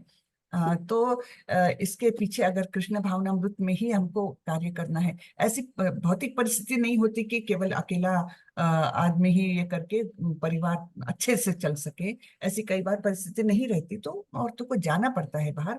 लेकिन अगर हम कृष्ण भावनामृत में हैं तो हमने कम से कम उस कार्य को भी, ये तो मुझे करना पड़ रहा है, भगवान ने मुझे ये कार्य सौंपा है, तो मैं कृष्ण को अर्पित करते हुए ही ये कार्य करूंगी, है ना। जैसे मुझे अगर एक्स अमाउंट मिल रही है, मैं ये कृष्ण के लिए कम से कम उसका 1% तो दूंगी, तो वो मेरा हम्म धन भी शुद्ध हो जाएगा। उसके प्रति मेरा कार्य जो है, जो मैं अनचाहे वृत्ति से कर रही हूँ क्योंकि भौतिक परिस्थिति है, तो अनचाहे हम्म वृत्ति से भी कर रही हूँ, लेकिन अगर मैं पहले से मन बनाए हूं कि इसमें के मुझे 1% या आधा परसेंट या जो कुछ 2% जितना भी है मेरे मुझे कृष्ण के चरणों में समर्पित करना है, ये अगर मेरी रोज रोज रोज भावना हो जाएगी, तो मेरा ये भौतिक कार्य भी एक प्रकार से आध्यात्मिक कार्य निश्चित रूप से बन जाएगा, है ना। क्योंकि जी मैं जी ये मुझे नहीं करना है, लेकिन कृष्ण के लिए एक समर्पण के लिए मैं इसका कुछ हिस्सा देने वाली हूँ, इसलिए मैं ये कार्य कर रही हूँ। अगर ये भावना रख के आप रोज रोज रोज काम करेगी ना, तो धीरे हम्म धीरे धीरे आपको उस काम में भी इंटरेस्ट आ जाएगा। आप अपना घर का बाहर का दोनों का संभाल सकेगी। और मतलब आपके मन में ये जो द्विधा परिस्थिति है ना, कि ये मैं जी नहीं जी। करना चाह रही फिर भी मुझे करना पड़ रहा है, तो ये हम्म। तकलीफदायक काम हो जाता है फिर, है ना। जी माता जी। तो ऐसे समय में कृष्ण को सामने रखे और भगवान ये तुमने मुझे कार्य सौंपा है, मुझे करना पड़ रहा है भौतिक परिस्थिति के कारण, तो ठीक है, ये भी कार्य तुम्हारे चरणों में समर्पित। और इस भावना से हमें कार्य करना चाहिए, तब फिर जीवन भी हमारा जरा शांतिमय हो जाएगा। नहीं जी तो मन माता में जी। बहुत कलह चलता रहता है, नहीं तो ऐसे समय में, हम्म। है ना? जी माता जी, बहुत बहुत धन्यवाद आपका। हरे धन्यवाद कृष्णा। माता जी, हरे कृष्ण। प्रियंका माता जी। हरे कृष्णा माता जी। हरे कृष्ण। हाँ, तो मेरा क्वेश्चन एक्चुअली आज के श्लोकों में से नहीं, कल जो आपने श्लोक एक पढ़वाया 13th श्लोक कर रहा था हमने, अच्छा। जितना कि आप मतलब जो भी खाना बनाते हैं वो प्रसाद पहले कृष्णा जी को चढ़ा के, हम्म। डीटी को चढ़ा के, और उसके बाद उसको खाना चाहिए। तो जब हम ऑफर करते हैं डीटी को प्रसाद, तो उस समय हमें कोई प्रेयर वगैरह बोलनी चाहिए या simply we can just offer just like that? नहीं माता जी, भोग चढ़ाते समय कुछ प्रार्थना तो है। उसकी सबसे छोटी प्रार्थना मैं आपको बता देती हूँ, क्योंकि पहले की प्रार्थना जो है वो दीक्षा गुरु जब निश्चित हो जाए तब हम करना चालू करते हैं। तो आप इतना ही करिए, केवल पहले बोलिए जय श्री कृष्ण चैतन्य प्रभु नित्यानंद श्री अद्वैत गदाधर श्रीवासादि गौर भक्ति वृंदा, हरे कृष्ण कृष्ण कृष्ण हरे हरे, हरे राम राम राम हरे हरे, ओम अपवित्रो पवित्रो वा सर्वावस्थां गतो अपि वा यस्मरेत पुंडरीकाक्षं स बाह्य अंतराभ्याम शुचि। यानी जो मैं ये अपवित्र हो या पवित्र हो, जो कुछ हो भगवान मैं आपको अर्पण कर रही हूँ, और केवल आपका स्मरण करके और आपको अर्पण करके ही ये सब कुछ शुद्ध हो जाएगा, है ना। और अंत में बोलना श्री विष्णु श्री विष्णु श्री विष्णु, ऐसे करके आप अर्पण करिए भोग चढ़ाते समय, तो अच्छा हो जाएगा। तो ये 13वां बोल रहे हैं ना आप? हाँ जी माता जी, ये जो आपने ओम पवित्र, क्योंकि जय श्री कृष्णा, हरे कृष्णा और श्री विष्णु वो तो इजी है, ये जो आप वो मेरे को आते हैं, बट ये ओम पवित्रम वाला जो हाँ, आपने ओम बोला, अपवित्रो पवित्रो वा। हाँ, ओम अपवित्रो पवित्रो वा सर्वावस्थां गतो अपि वा। हाँ, यह स्मरेत पुंडरीकाक्ष, पुंडरीकाक्ष यानी भगवान विष्णु, यह स्मरेत पुंडरीकाक्षम स बाह्य अंतराभ्याम शुचि, यानी बाहर से अंदर से ये अपने आप शुचि ही यानी पवित्र हो गया। ठीक है, ओम अपवित्रो पवित्रो वा सर्वावस्थां गतो अपि वा यः स्मरेत पुंडरीकाक्षम स बाह्य अंतराभ्याम शुचि, श्री विष्णु श्री विष्णु श्री विष्णु, ऐसे करके हम भोग चढ़ाते हैं। माता जी ये कहीं पे लिखा हुआ है क्या, मतलब कुछ इसका वो है, ओम अपवित्र पवित्रो वाला? मुझे पता नहीं, कि हमको भी एक क्लास में ही बताया गया था, तो मैंने लिख लिया था, और उसी विधि से करते हैं हम लोग। मैंने लिख लिया था उस समय, क्लास में बताया गया था, लेकिन आप थोड़ा सा इंटरनेट पर ढूंढिए, ये पहले 2 शब्द डाल के मिल जाएगा शायद। ओके माता जी, थैंक यू, या वेरी तो गुड। फिर हाँ, या तो फिर आप भोग मंत्र इस्कॉन करके सर्च करिए, उसमें आपको मिल जाएगा। उसमें बहुत बड़ा मंत्र दिया होगा, आप इतने नीचे का। माता जी चैट बॉक्स में डाल दिया, ग्रुप में भी डाल दिया। वेरी गुड, देखिए। ग्रुप में ओके भी माता डाल जी, दिए, हाँ, तो ठीक है। हाँ जी, थैंक यू। हरे कृष्णा। अ, हरे कृष्ण। तो अभी सबके प्रश्न हो गए मुझे लगता, मोटरोला माता जी के हो गए, और प्रियंका माता जी का भी हो गया। और किसी का कुछ प्रश्न है? हरे कृष्णा। हरे कृष्णा अ, माता जी। जी, अ, दरअसल मुझे क्वेश्चन पूछना था, इसलिए मैंने फिर से हैंड रेज किया था। अच्छा अच्छा, ओके, पूछिए माता जी। जैसे कि माता जी ने पहले पूछा कि सत्व गुण, रजोगुण, तमोगुण, हमें तीनों में स्पेसिफिकली रहना चाहिए, जैसा कि आपने भी कहा। लेकिन आपने ही मतलब गीता में ही पहले ही मेंशन किया हुआ है कि प्रकृति के 3 गुणों में सत्व गुण सबसे सर्वश्रेष्ठ है। और इस वाले श्लोक में आपने ये बताया कि हमें अपने स्पेसिफिक गुण में ही रह के अपने कार्य करने चाहिए। तो हाँ, ठीक ठीक, मतलब थोड़ा सा ये कंफ्यूजन हो गया आपका, मैं बताती हूँ आपको।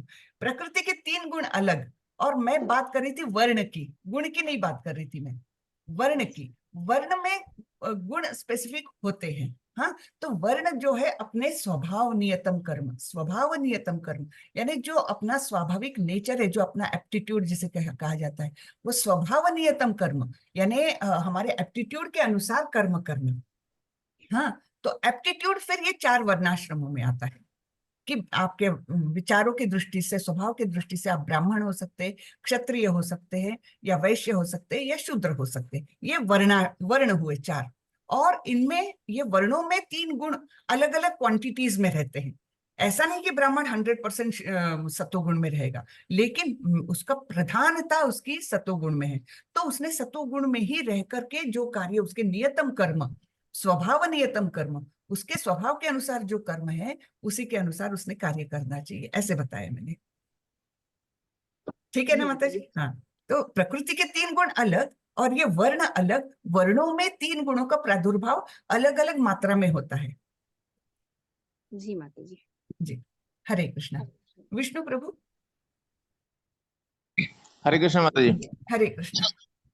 माता जी, इस बात को क्या हम इस तरीके से समझ सकते हैं कि जैसे एक व्यक्ति साइंस पढ़ रहा है, जी। लेकिन पता चलता है कि वो जॉब कर रहा है बैंक की, हम्म जिसका कि उससे कोई संबंध नहीं है, हम्म तो वो स्वधर्म हो सकता है उसको बैंकिंग या फाइनेंस की तरफ ले जाए, बजाय कि वो साइंस की तरफ। क्या हम इसको ऐसे भी समझ सकते हैं क्या?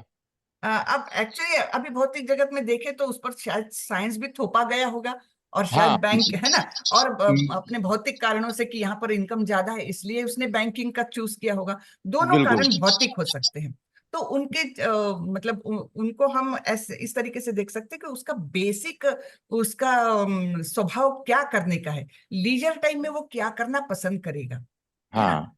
लीजर बिल्कुल। टाइम में वो क्या करना क्या पसंद करना करेगा, पड़ेगा? है ना। बस। तो वास्तविक रूप में अगर वो सतोगुण में है तो वो कुछ अच्छी किताबें पढ़ना पसंद करेगा, है ना। और रजोगुण में है तो वो ऐसे धड़ाम धुड़ुम कुछ एक्शंस करना चाहेगा, या मतलब अपनी वाहवाही करता है ऐसे व्यक्ति कि दोस्तों में पड़ोसियों में अपनी, अरे मैंने तो ऐसा कर दिया, अरे मैंने तो वैसा कर दिया। ये रजोगुण का जो है ज्यादा। और तमोगुण वाला क्या करेगा, टाइम मिला है चलो यार आराम करो, सो जाओ, या फिर मूवी देखने जाओ, या नशा करो। ये तमोगुणी लोगों का है ना। तो लीजर टाइम में अगर वो वास्तविक रूप में उस सतोगुण में है तो थोड़ा पढ़ना चाहेगा, कुछ अच्छा अध्ययन करना चाहेगा, कुछ अच्छा म्यूजिक भी सुनना चाहेगा। ये सतोगुणी उसके लक्षण हो जाते हैं। तो बिल्कुल। वही है, तालमेल बिठाना बहुत मुश्किल है भौतिक जगत के कार्यों से। हम्म बिल्कुल है बिल्कुल। ना। तो भौतिक जगत में रहना है, अपना जीवन चलाना है, तो उसको निश्चित रूप से वो इनकम के पीछे जाएगा ही। हाँ, तो हम्म। लेकिन वही है फिर उसमें अपनी मनोवृत्ति ना ढलने दे। उसमें हाँ। अपने, है ना, मनोवृत्ति बिल्कुल। जो है उसको स्टेबल रखते हुए जो कार्य सौंपा गया है, जो जो कार्य करना ही पड़ रहा है उसको करे, ये कर लोक सकता है। लोक व्यवहार में वास्तव में ये थर्ड चैप्टर बहुत ही शानदार है, जी मतलब जी मेरा ऐसा मानना है। जी प्रभु। है ना। खास करके मुझे वो पार्ट बहुत ही अच्छा लगता है, इंद्रियाणि यस मनोबुद्धिरस्याधिष्ठानम् यस उच्यते। यस बहुत यस। सुंदर पार्ट है वो, और वो बिल्कुल प्रैक्टिकली हम देख सकते हैं, है ना। बिल्कुल हाँ बिल्कुल जी। बिल्कुल। और वैसे तो उन्होंने जो है 14th चैप्टर में सतोगुण को भी बोल ही दिया है कि मतलब अविद्या, ठीक हाँ है, तो फिलहाल के लिए ठीक है, लेकिन वो भी, उसका भी कुछ खास मतलब नहीं है, लेकिन चलिए उसे आगे रखते हैं, अभी नहीं। हाँ जी जी जी। ठीक है, धन्यवाद माता जी। हरे क्या कृष्णा। है ये? नैनिशिखा माता जी। हरे कृष्णा माता तो जी। आलू के साथ कर लो। हरे कृष्णा हाँ। जी। माता जी मेरा प्रश्न ये है, जैसे अभी माता जी ने पूछा कि हम प्रभु को जो भोग लगाते हैं या कुछ भी मतलब भोजन बनाते हैं, अर्पित करते हैं, तो उसके लिए मंत्र वगैरह बोलते हैं। तो जी अगर कोई सरल स्वभाव से प्रभु को नमन करके कहते प्रभु लीजिए, तो क्या प्रभु स्वीकार नहीं करते? जरूर मंत्र ही बोलना करेंगे। जरूरी है? नहीं नहीं, ऐसा नहीं है, जरूर स्वीकार करते हैं। लेकिन देखिए कि हमेशा हम भगवान के सामने जाते हैं ना, तो भगवान की कुछ जी, स्तुति करना चाहिए शब्दों से। ध्वनि का बहुत महत्व है, भाव का तो महत्व है ही, लेकिन ध्वनि का भी, जो ध्वनि से तरंगे उठती है ना, ये भी बड़ा प्रभाव करती है। इसलिए मंत्रोच्चार का वो है मतलब इम्पोर्टेंस है। ध्वनि की लहरें उस समय मैंने दोनों, मन भी वैसे ही भाव में रहे, और आपके शब्दों का उच्चारण से भी आप प्रभु को आवाहन करें, तब फिर इफेक्टिव मतलब ऐसा ज्यादा होता है ना। इसलिए शब्दोच्चार का महत्व है, इसलिए प्रार्थना का महत्व। इसलिए बोलते हैं ना, जब भगवान के सामने जाओ तो केवल ऐसा नहीं कि हाथ जोड़ के खड़े हो गए और मन से ये कर रहे, नहीं। ऐसे शास्त्रों में लिखा गया है कि जो मतलब हमारे पूर्वजों ने जो सुंदर सुंदर स्तुतियां लिखी है, तो उनका उच्चारण करना चाहिए भगवान के सामने जाके। हाँ, जैसे ब्रह्म संहिता हुई, या जैसे कुंती स्तुति हुई, या भीष्म स्तुति हुई, या वृत्रासुर ने बोली हुई स्तुति है, या 11वें अध्याय में अर्जुन बोलेंगे जो स्तुति, वो अच्छे शब्दों में भगवान के सामने जाकर अगर हम वो स्तुतियां बोलते हैं ना, तो उसका प्रभाव भी अपने मन पर तो होता ही है, लेकिन हमारी भक्ति बढ़ने के लिए वो बहुत कारगर हो जाता है। ठीक है, जी, तो इसलिए ये स्तुतियों का महत्व, इसलिए ये प्रार्थनाओं का महत्व है। जी, जी। माता जी एक और प्रश्न है, जैसे अटेंडेंस में हाउ मेनी राउंड्स आर मतलब ऑफ चैंटिंग, मतलब ये लिखा हुआ है कंपल्सरी मैंडेटरी है भरना। अब जैसे कोई नहीं करता हो, तो उसके लिए तो गलत होगा कि वो राउंड हाँ, भरे। तो इसलिए तो सबने करना चाहिए। इट इज एक्सपेक्टेड कि अगर लेवल 2 में आप लोग आ गए तो कम से कम एक राउंड करिए। हाँ, इट इज, ओके, वैसे हाँ, इसमें इट इज इसमें वेरी वो जीरो का गुड। ऑप्शन होना चाहिए माता जी। हाँ, जीरो 0 का हाँ, ऑप्शन होना चाहिए, वो मैं झूठ, सजेशन। मतलब वो झूठ झूठ ही वो भरना पड़ता है, वो हाँ। एक एक जो कि अगर कोई गलत नहीं हो भी कर रहा तो वो जाता है। गलत ही है। सही बात है, ये मैंने नोटिस नहीं किया, अच्छा हो गया आप लोगों ने बताया। मैं लिख दूंगी वैसे। लेकिन सबसे एक्सपेक्टेशन है कि लेवल 1 के बाद एक माला तो चालू करे। तो आप लोग सब लोग चालू करिए, झूठ मत लिखिए वहां पर। ठीक है, सब जी लोगों से माता जी, बिल्कुल अनुरोध है मेरा कि एक माला कम से कम चालू करिए ही। अगर मतलब आपके पास चैंटिंग जी, जी माता जी। अगर आपके पास माला नहीं है अभी, तो उंगलियों पर करिए, लेकिन 108 शुद्ध उच्चार से आप लोग करिए। अभी लेवल 2 में तो उतना एक्सपेक्टेड है ही। चैंटिंग हम कोई भी मंत्र, जैसे हरे कृष्ण है, अब जैसे मैं भी करती हूँ तो नमः शिवाय ओम, तो ये भी चैंटिंग ही है। देखिए हमने इस पर चर्चा की कल भी, कि भगवान का स्टेटस क्या है, और मतलब स्थिति क्या है, और देवताओं की स्थिति क्या है, ये हमने कल भी चर्चा की। मैंने आप लोगों को वो श्लोक भी बताया था भागवतम का, कि यथा तरोर मूल निषेचनेन तृप्त स्कंद भुजोपशाखा, है ना, कि आप वृक्ष की जड़ को पानी दीजिए, और ये वृक्ष की जड़ है, भक्ति के वृक्ष की जड़ है केवल कृष्ण। बाकी सारे देवता क्या है, अंग स्वरूप है उनके। तो आप अगर ओम नमः शिवाय बोलती तो उसमें गलत कुछ नहीं है। शिव जी तो वैष्णवानाम यथा शंभु, उनका स्थान तो बहुत ऊंचा है, लेकिन फिर भी वो भगवान नहीं। ठीक है, तो आप अगर कृष्ण के वो मेरे उसके तुमने कितने राउंड मारे थे सेंटेंस में? ठीक है क्या? हरे माला कृष्ण, जी। कुछ कुछ आवाज आ रही है कहीं से। हाँ, हरे कृष्ण, तो आप तुमने लोग हरे कृष्ण महामंत्र का जप करें, 108 बार कम से कम करें, है ना। तो लेवल 2 में ये तो जरूर से एक्सपेक्टेड है। जी हरे कृष्ण। जी, धन्यवाद माता जी। धन्यवाद। हरे कृष्ण माता और जी। किसी का कुछ प्रश्न है क्या? अ, अभी नयनशिखा माता जी ने पूछा ना। जी, अभी श्रुति माता जी पूछ रही हैं कि मानसिक जाप 10 मिनट अगर कर लेते हैं, क्या माला जपना जरूरी है? जी जी, मानसिक जाप श्रुति माता जी का। मानसिक जाप को हमारे आचार्यों ने इतना वो नहीं दिया है। शब्दोच्चार के साथ उसको मुंह से निकालना, मुंह से शब्दोच्चार करना, कानों से सुनना, ये दोनों प्रक्रियाएं होनी चाहिए। मंत्र बोलते समय अपने कानों से ध्यान पूर्वक सुनना, ये दोनों क्रियाएं बिल्कुल होना ही चाहिए, तब वो जप होता है। और संख्या पूर्वक करना, ये भी हमारे षड गोस्वामी जो होके गए, उनके आदेश है ये, कि संख्या पूर्वक जप करना आवश्यक है। तो कम से कम 108 बार तो एक माला तो करिए। ठीक है, तो महामंत्र का जप 108 बार मुंह से शब्दोच्चार करते हुए, स्पष्ट शब्दोच्चार करते हुए, अपने ही कानों से अपनी आवाज सुनते हुए इस प्रकार से करना चाहिए। आपको शुरुआत में लगेगा कि अरे बड़ा कठिन है, 108 बार इतना बड़ा मंत्र कठिन है, लेकिन आगे आगे जाकर शक्कर के जैसा मीठा स्वाद आने लगता है। इसके बिना आप रह नहीं सकोगे, ऐसी स्थिति होने लगती है। ठीक है, हरे कृष्ण माता जी।